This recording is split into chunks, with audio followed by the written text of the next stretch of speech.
Publik mempertanyakan keberadaan Perdana Menteri Israel, Benjamin Netanyahu, pasca serangan balasan dari Iran yang ditujukan ke Israel.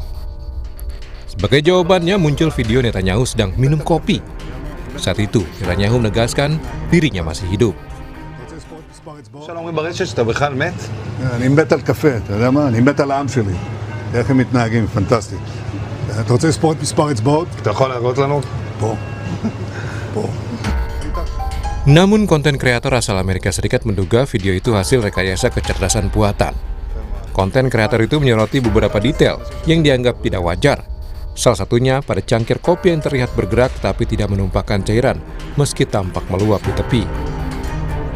Video lainnya menunjukkan Netanyahu mengunjungi kafe di Yerusalem. Namun warganet menyoroti bagian tangan Netanyahu dan menunjukkan cincin di jarinya menghilang sesaat ketika ia menggerakkan tangannya. Tampilnya Netanyahu di publik seolah ingin menandingi Presiden Iran, Masoud Pezeshkian, yang turun ke jalan menemui warganya. Saat menghadiri aksi Hari Quds peringatan tahunan untuk menyatakan solidaritas terhadap Palestina.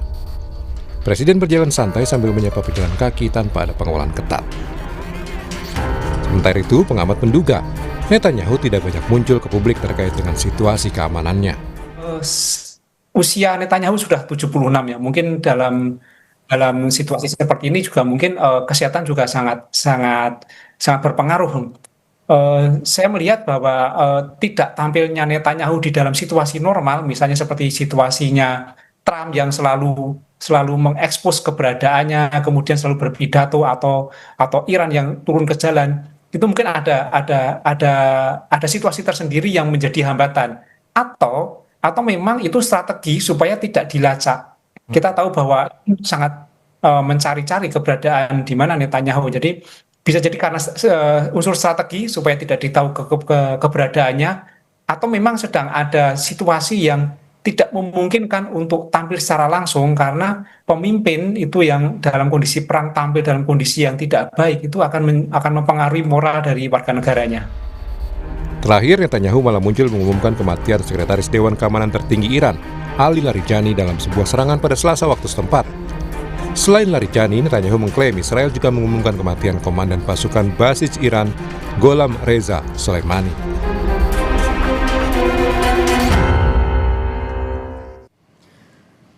Saudara, spekulasi soal Benjamin Netanyahu terus bergulir meski Perdana Menteri Israel itu sudah muncul lewat sejumlah video, tapi malah jadi pro kontra karena diduga video Netanyahu tidak asli, yakni hasil kecerdasan buatan. Di sisi lain, saling balas serangan masih terus terjadi antara AS Israel dengan Iran. Kami bahas soal ini bersama pengamat Timur Tengah Hasibullah Satrawi dan pakar strategi Perhimpunan Purnawirawan Angkatan Udara, Marsma TNI Purnawirawan Agung Sasongko Jati. Selamat pagi Pak Hasibullah, selamat pagi Pak Agung.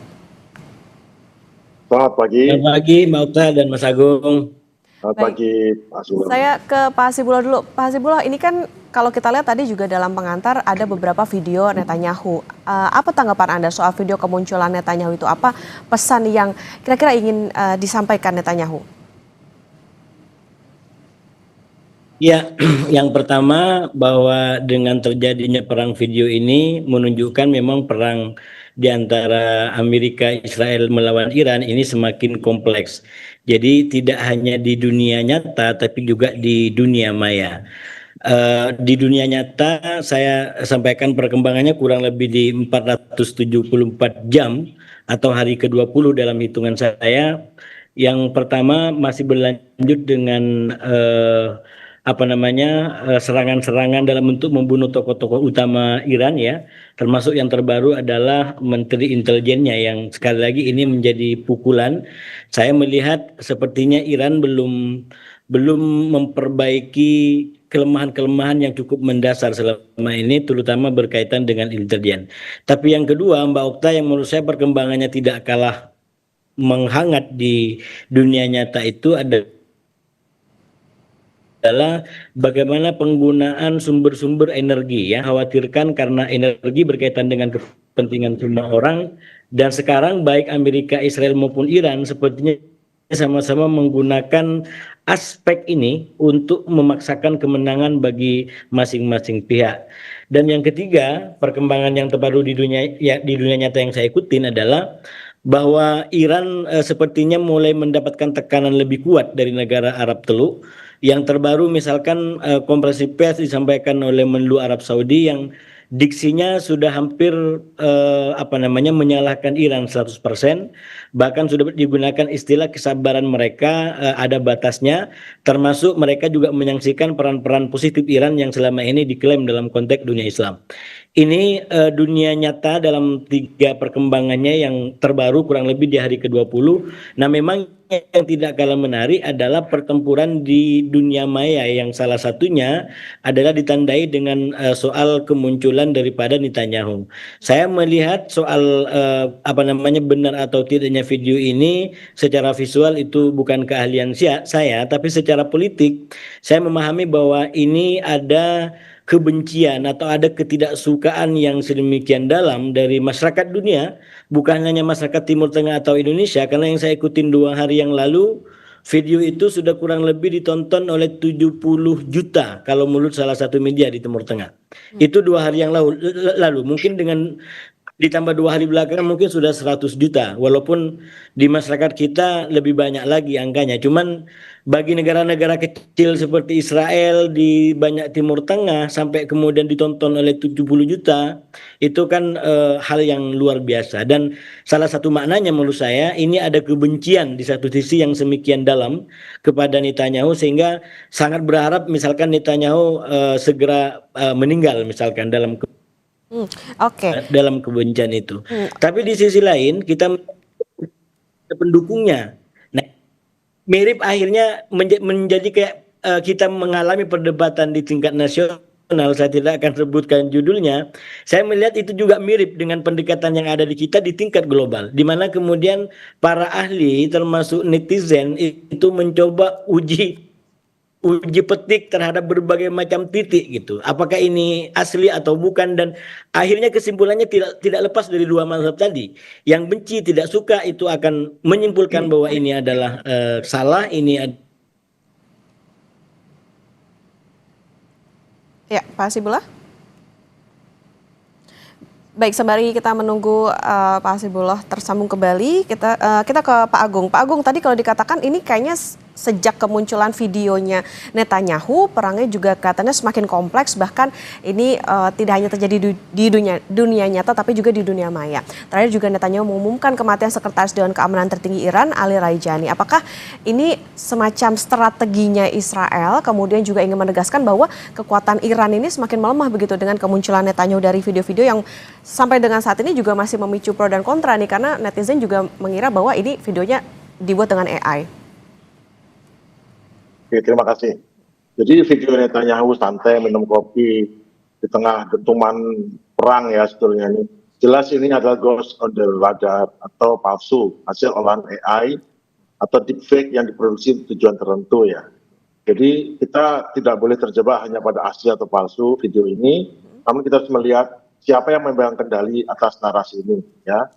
Jadi jika video itu pro Netanyahu, itu adalah upaya menciptakan hegemoni budaya. Tujuannya membuat Netanyahu terlihat tenang, terkendali di atas angin. Ini taktik klasik untuk menjaga moral domestik Israel dan pendukungnya di Barat agar tetap solid. Namun jika video itu kontra Netanyahu, ini adalah serangan balik atau menampilkan dia minum kopi saat rakyatnya orang lain menderita adalah cara untuk memicu kemarahan publik dan mendelegitimasi kekuasaannya sebagai pemimpin yang tidak punya rasa empati. Ya, jadi bagi negara yang sedang berperang, informasi itu adalah force multiplier atau peningkatan power untuk pesan-pesan yang ingin disampaikan. Pertama ada deception tactic ya. Negara melakukan apa saja untuk maksimalkan power dan keamanan mereka. Jadi menyebarkan deepfake itu adalah bentuk modern daripada penyesatan. Kemudian jamming kognitif atau tujuannya bukan cuma buat orang percaya akan kebohongan ini, tapi buat orang bingung mana yang benar, mana yang salah. Jika publik sudah tidak percaya pada apa yang mereka lihat, maka komando nasional lawan akan lebih mudah digoyangkan. Jadi kita sekali lagi jangan terbawa pada target fixation, ya kita harus fokus pada apa yang terjadi, betul terjadi di sana. Nah, kadang-kadang deepfake ini malah justru lebih memberikan pesan yang masuk ke dalam benak kita. Jadi kita harus skeptis dan lugas. Jadi kita melihat bukan berarti mempercayai. Jadi penutupnya ya, video itu adalah bagian dari kampanye di ranah kognitif.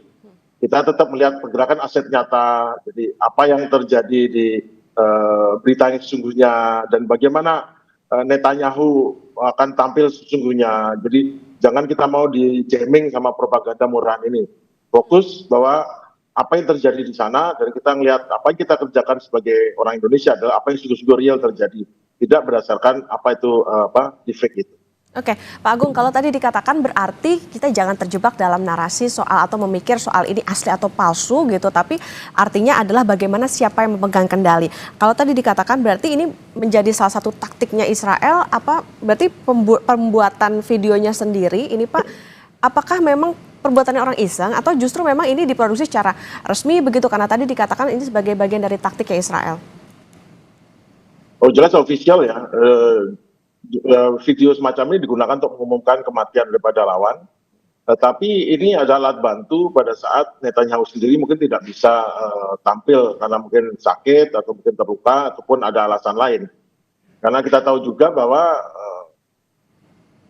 hal yang paling mencurigakan adalah tepatnya rudal itu bisa berada di bunker meskipun tidak membunuh ya, tapi kan itu merupakan ada kebocoran. Jadi sekarang kayaknya Israel tidak menganggap remeh Iran sehingga memilih untuk tidak muncul. Kenapa? Karena ternyata Iran juga sanggup untuk mentarget dia gitu ya. Jadi perannya strategi Netanyahu menggunakan AI ini adalah akselerasi atrisinya ya. Jadi selain digunakan untuk membuat deepfake, ini juga untuk targeting. Jadi untuk dapat koordinat peluncurnya, kemudian sasarannya di mana, kemudian pola-pola gerakan daripada orang di situ. Mungkin CCTV-nya di Teheran sudah hijack ya, sudah diambil untuk melihat siapa sasarannya. Makanya mereka bisa cepat sekali mengetahui siapa ada di mana. Kemudian namun di sisi lain dia juga berhadapan dengan Iran yang juga punya kemampuan itu. Yang mungkin kita nggak ketahui ya, itu di Teheran itu beredar di medsos itu dibajak, kemudian sebar berita bahwa pemerintahmu sudah lemah, sudah runtuh, sebaiknya kamu bentuk pemerintah baru. Tapi di sisi lain di masyarakat Israel juga dibajak juga oleh dari Teheran mengatakan bahwa kalau kamu ingin menghentikan serangan saya ini, maka kamu harus hentikan pemerintahmu nyerang kami. Karena memang mungkin kita juga nggak tahu, Teheran itu setiap beberapa jam tuh mengirim 1-2 drone loh, sehingga akhirnya alarm menyala terus dan sudah prosedur dinyalakan, maka kegiatan sehari-hari, kegiatan sosial itu terganggu sekali. Jadi itu membuat kacau juga perekonomian dan siklus hidupnya rakyat Israel khususnya di ibu kota Tel Aviv.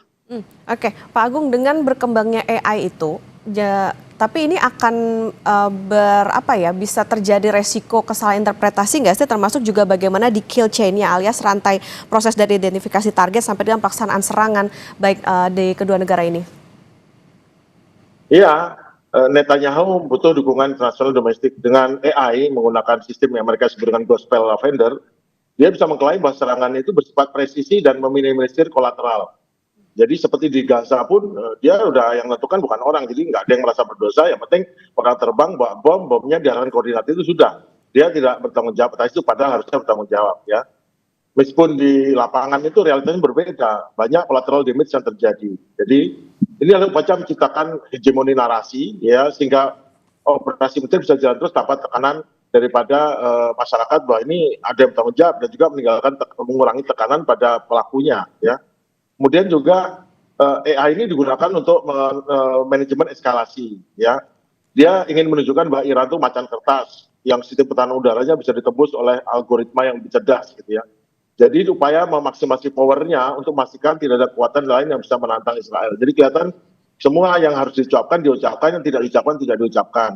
Nah cuman memang kemarin deepfake untuk videonya Netanyahu tuh kayaknya dibuat oleh cyber command-nya Israel yang memang kelihatannya memang ahli dari militer yang tidak terlalu ahli untuk berhadapan dengan netizen. Jadi mereka merasa itu sudah sempurna, sudah bagus, tetapi memang dengan mudah bisa dibongkar oleh netizen. Jadi itu adalah kalau di Iran mereka tidak menggunakan deepfake, mereka dibacakan statementnya oleh orang lain. Itu mungkin lebih baik daripada menggunakan deepfake. Oke, Pak Hasibullah sudah bergabung kembali. Pak Hasibullah, berarti begini, kalau tadi dikatakan memang AI ini akan mempengaruhi bagaimana tidak hanya antar kedua pihak saja, tapi juga bagaimana dunia melihat perang ini. Lantas, apakah memang pola perangnya saat ini itu juga sudah berkembang ke algorithmic war itu? Kemudian apakah ini akan mempengaruhi seberapa lama ini akan terjadi, Pak Hasibullah? Iya, sebenarnya kalau akan berpengaruh atau tidak sebelum seberapa lama, kita harus paham bahwa memang Israel ini banyak sekali dia ingin mendapatkan keuntungan dari perang ini. Selain keuntungan yang sifatnya nyata di lapangan, seperti tidak ada lagi ancaman dari mereka yang menjadi musuh, juga menurut saya juga ada kepentingan atau keinginan untuk dalam tanda kutip mengurangi persepsi daripada dosa-dosa Netanyahu. Nah, kita tahu Netanyahu akibat perang Gaza misalkan itu menjadi sosok yang paling buruk mungkin, terutama setelah mendapatkan status hukum dari ICC sebagai orang yang diduga dan perlu diadili untuk tuduhan kejahatan perang. Dan sekali lagi ini beban yang luar biasa, ini status yang luar biasa. Nah, kalau kita baca perang Iran dalam konteks view yang lebih luas termasuk di Gaza, maka sebenarnya perang Iran ini memberikan keuntungan lebih banyak juga kepada Netanyahu, karena paling tidak dengan perang Iran ini maka dia tidak menjadi terkucil sedemikian rupa. Karena kita tahu ada Amerika di situ dan Trump juga mulai masuk di situ, apalagi perang ini kemudian juga melibatkan negara-negara Arab Teluk. Jadi sentimen publik itu kemudian terpecah. Bahkan kalau kita amatin, sampai sekarang tidak ada satupun yang saya ikutin yang nyata-nyata secara eksplisit mengecam Iran misalkan atau mendukung Iran gitu. Yang menjadi orang yang dikorban, terutama dari negara-negara yang berpenduduk mayoritas Muslim.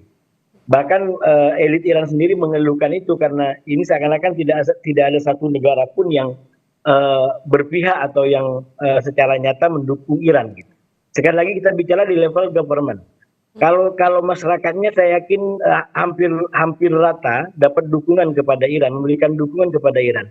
Tapi secara resmi disampaikan oleh para kepala negara itu menurut saya sangat terbatas paling tidak yang memberikan dukungan kepada Iran. Terlebih lagi kemudian Iran juga menyerang kepada negara-negara Arab Teluk yang sekali lagi membuat sentimen publik itu terpecah. Dia harus mendukung kepada siapa dan di mana. Dan inilah menurut saya yang sekali lagi juga dimanfaatkan oleh Netanyahu dengan berbagai macam operasi langitnya, dengan berbagai macam operasi sosial medianya untuk kemudian pelan-pelan dia mengurangi beban persepsi di mata dunia tentang orang yang melanggar peraturan hukum internasional, tentang orang yang diduga melakukan kejahatan perang dan lain sebagainya. Nah, oleh karena itu kalau benar ini adalah menguntungkan Netanyahu dan saya yakin benar, maka tentu Netanyahu akan butuh waktu lebih baik, lebih lama lebih baik bagi dia. Karena dengan terus ini berlanjut, maka proses katakanlah cuci diri ya, bukan money laundering tapi cuci diri yang dia lakukan dengan cara-cara seperti ini itu akan berlangsung dan diharapkan pada waktunya akan betul-betul mampu mengubah seorang Netanyahu yang pesakitan dalam konteks isu korupsi dan juga dalam konteks kejahatan perang. Tapi dia pelan-pelan kemudian berubah menjadi mungkin diyakini dan dianggap sebagai pahlawan. Minimal itu sekarang yang diyakini oleh pendukung-pendukungnya. Jadi saya melihat justru dari sisi Netanyahu ini akan mengharapkan perang ini lebih lama. Dari sisi Iran juga mungkin siap lebih lama karena sekali lagi posisinya diserang. Yang betul-betul berada di tengah yang tidak diuntungkan sebagaimana yang sering saya sampaikan adalah Amerika dan negara Arab Teluk. Makin lama perang ini berlangsung, maka makin hangus kepentingan Amerika, makin hangus juga kepentingan Arab Teluk. Karena itu saya selalu sampaikan yang paling untung dari perang ini adalah Israel, yang paling buntung yaitu Amerika dan negara-negara Arab Teluk. Begitu Mbak. Oke, jadinya kayak ada semacam sama-sama diuntungkan dalam hal ini. Lantas tadi kalau dikatakan soal dengan penggunaan AI ini sentimen publiknya bisa pecah, termasuk juga pemanfaatan AI dalam sistem persenjataan ini kan juga mulai digunakan begitu untuk mengintegrasikan ke sistem drone dan juga pertahanan. Apakah ini akan membuat semakin rumit dalam keputusan taktis di medan perang atau justru seperti apa ke Pak Agung? Oh iya, karena gini, persepsi itu sekarang adalah hampir semua hal terjadi adalah tergantung dari persepsi kita. Nah, bila persepsi itu menjadi dirubah, maka gini. Jadi gini aja, banyak orang yang menganggap bahwa kekalahan itu adalah kalah, tapi tidak. Kadang-kadang kekalahan itu dilihat dengan sisi yang lain daripada orang yang contohnya seperti Hamas. Itu dalam aturan perang itu kalah ya, tetapi dalam bidang lain dia menang. Tentu menang secara diplomasi, menang secara bahwa dia betul-betul kelihatan teraniaya, penjahatnya Israel gitu. Nah sekarang memang sedang merubah persepsi. Bagaimana caranya persepsi bahwa negara yang diserang dalam perang ilegal ini, perang yang tidak berdasarkan aturan main yang benar ini, itu menjadi dibuat menjadi seolah-olah dia yang jahat, dia yang salah sesuai dengan apa bingkai persepsi yang ditanamkan selama bertahun-tahun kepada Iran. Jadi Iran yang melakukan perlawanan dengan segala daya untuk survive itu sekarang dibuat menjadi seolah-olah dia yang salah, dia yang memang orang jahatnya, yang satu lagi membela dunia dari perilaku jahat ini. Jadi persepsi itu penting. Jadi persepsi juga perlu didukung dengan dengan nyata. Contohnya bahwa persepsi Iran itu lemah sudah bisa ditangkis dengan balasan Iran. Tetapi balasan Iran pun juga nggak maksimal kalau itu tidak diberitakan. Nah pemberitaan itu juga kadang-kadang tidak diberitakan berita besar yang kalau dia diberitakan berita besar, orang percaya langsung seketika. Tapi kalau tidak berita besar, itu berangsur-angsur percayanya bahwa betul Iran itu melawan. Jadi persepsi itu penting. Makanya dunia itu sebelum sepenuhnya berubah dari media konvensional atau televisi atau yang lainnya ke media sosial. Generasi sebagian daripada kita masih generasi lama ya, generasi dengan umur seperti saya, itu masih melihat televisi dan percaya pada televisi. Padahal Ya, Pak Agung. Oke. Lagi lebih melihat pada. Ya, Pak Agung. Apakah masih terhubung? Halo. Ya, silakan Pak Agung. Ya, jadi persepsinya itu adalah memang ditentukan dengan strategi. Jadi Netanyahu menggunakan dua strategi. Satu strategi kepada orang-orang yang usia sekian, dia menggunakan strategi itu pada usia muda sekian. Terserah apapun komplain di sini, tapi sebagian orang percaya karena yang perlu dibela adalah orang-orang yang membela mereka. Nah, orang-orang yang membela mereka tidak berdaya bila tidak ada bukti sedikitpun meskipun itu fake juga, tetap perlu tampil seolah dia ada dan memberikan rasa lega. Oh, ternyata Netanyahu ini. Jadi memang perangnya perang persepsi dan sebagian dari perang militer itu adalah untuk menciptakan sebagai alat untuk membuat persepsi itu betul. Jadi sama juga Amerika itu dan Israel menekan dengan semua kegiatan militer itu, tetapi itu tanpa informasional itu dinyatakan ke publik atau diperbesar publik itu nggak akan kelihatan hebat. Dan juga sebaliknya Iran apapun perlawanannya kalau publik tidak tahu, tidak mendapat informasi, itu jadinya ya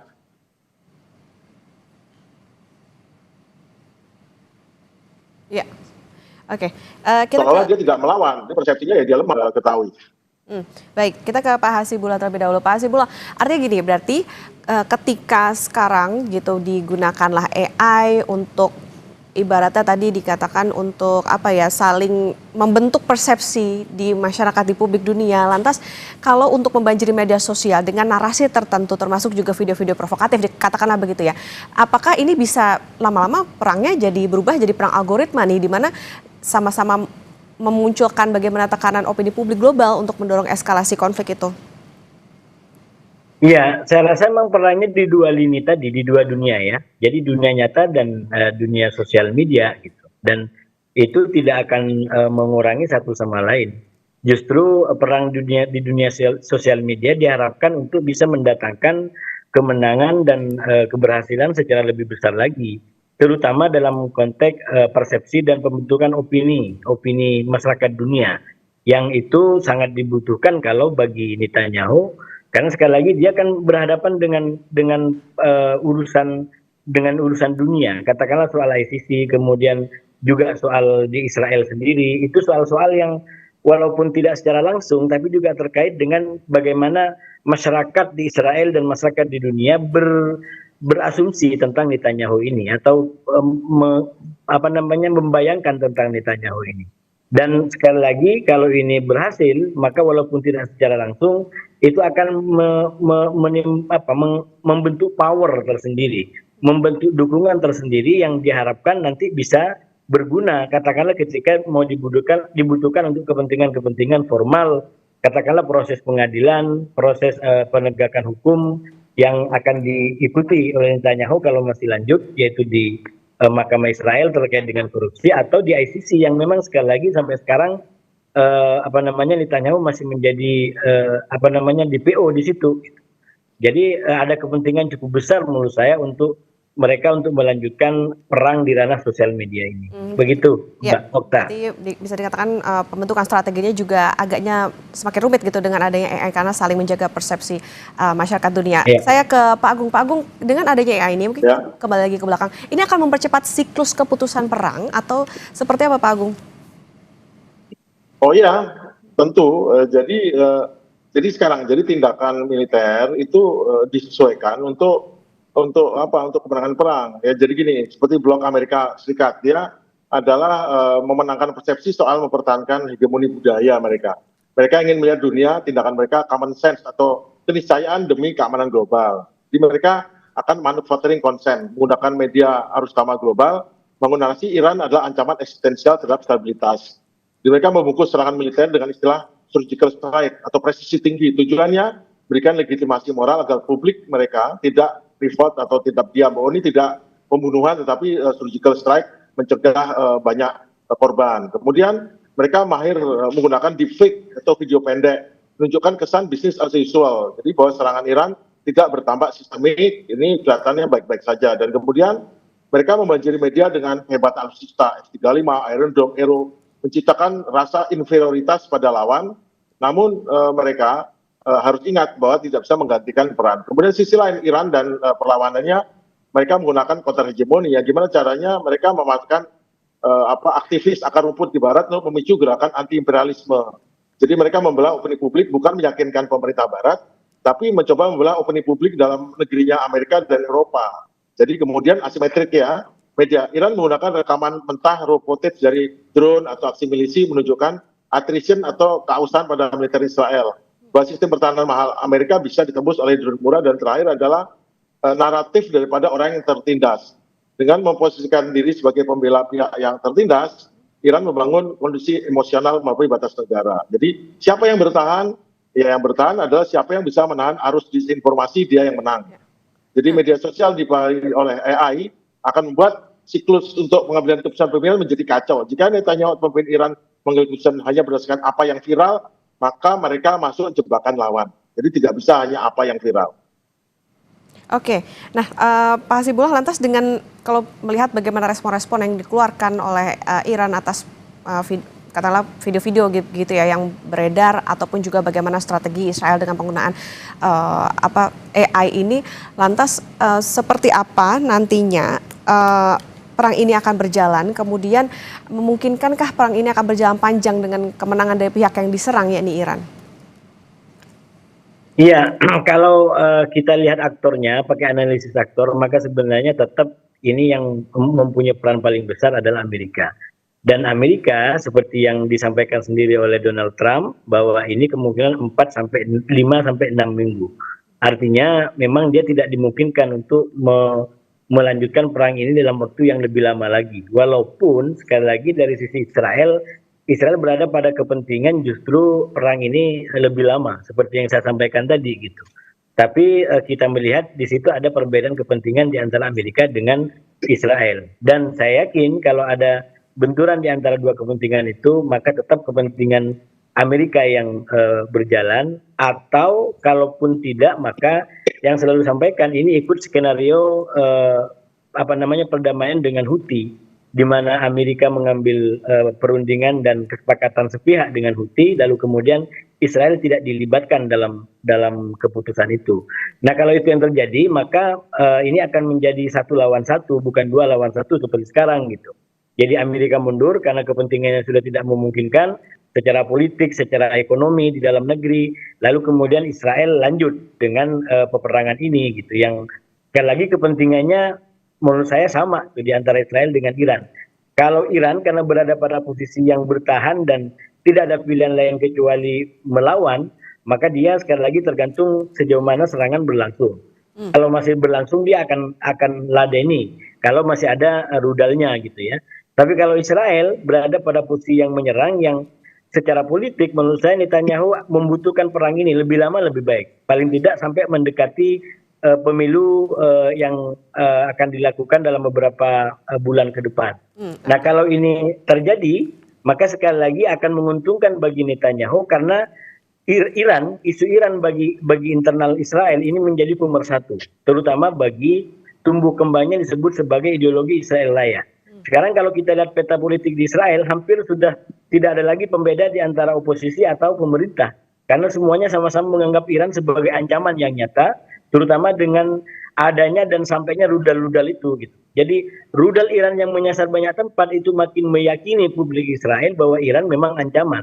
Nah, karena itu Netanyahu menjadi pahlawan di situ. Dia dianggap sebagai pahlawan yang bisa menyelamatkan bagi Israel ke depan. Nah, itu artinya kalau terus seperti ini, maka kepentingan Netanyahu untuk kembali terpilih menjadi Perdana Menteri itu akan mulus menurut saya. Dan saya melihat itu kepentingan yang akan dipertahankan oleh Netanyahu. Oke, dengan pemanfaatan ini tentu perangnya tidak hanya di dunianya tetapi juga di dunia maya, harus ada kehati-hatian dengan penggunaan AI ini, tidak hanya untuk kedua belah pihak tapi juga untuk negara-negara yang tentunya bisa terdampak, dan ini juga kita perlu bagaimana memikirkan soal... Boleh sedikit, Mbak? Ya, silakan Pak. Menurut saya dengan karakter perang sosial media ini, maka bagi masyarakat kita yang karakternya memang suka dukung-mendukung, ini menjadi lebih berbahaya. Jadi kita harus lebih kritis, lebih selektif, termasuk juga media-media konvensional. Di saat sosial media begitu tidak terkontrol, maka media-media konvensional seperti TV, seperti majalah, seperti koran, ini menjadi andalan untuk tidak justru membuat dunia pemberitaan kita ini menjadi dunia kebohongan, dunia ketidakjelasan gitu. Jadi kita harus lebih selektif untuk memastikan yang kita bahas, yang kita sampaikan adalah bagian-bagian yang memang faktual dan itu bisa dinikmati oleh masyarakat. Iya, begitu. Ya, tentu masyarakat juga harus berhati-hati dengan video yang provokatif karena tadi bisa memecah opini publik dengan penggunaan AI, tidak hanya strategi dari segi militer tapi juga di media. Terima kasih pengamat Timur Tengah Pak Hasibullah Satrawi dan juga pakar strategi Perhimpunan Purnawirawan Angkatan Udara Marsma TNI Purnawirawan Agung Sasongko Jati sudah bersama di Sapa Indonesia Pagi. Sehat selalu, Bapak-bapak.